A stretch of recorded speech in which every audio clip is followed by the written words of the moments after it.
এবং সবচেয়ে ভয়ঙ্কর ব্যাপার হচ্ছে আপনি যখন কারোর উপর জুলুম করেন, ওই মাজলুম আর আল্লাহর মাঝখানে কোনো ফারাক থাকে না।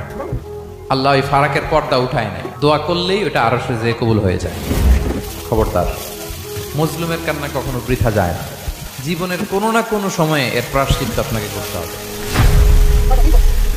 জীবনের কোনো না কোনো সময়ে এর প্রায়শ্চিত্ত করে আপনাকে মরতে হবে।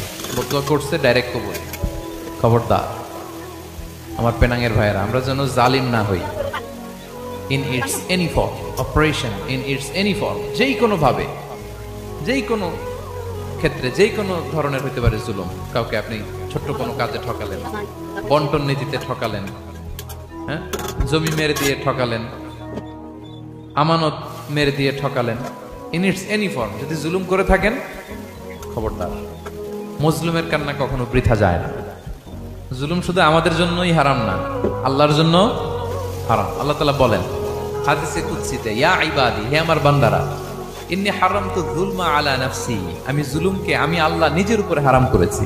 ওয়া জাআলতুহু বাইনাকুম মুহাররামা, এবং এই জুলুমকে তোমাদের উপর হারাম করেছি। ফালা তাযালামু, তোমরা একে অপরের উপর জুলুম করো না। জুলুম শুধু আমাদের উপরই হারাম না, আল্লাহ নিজের উপরও হারাম করেছেন। তাহলে জুলুমের সাথে কি মুমিনের কোনো সম্পর্ক থাকতে পারে? পারে না।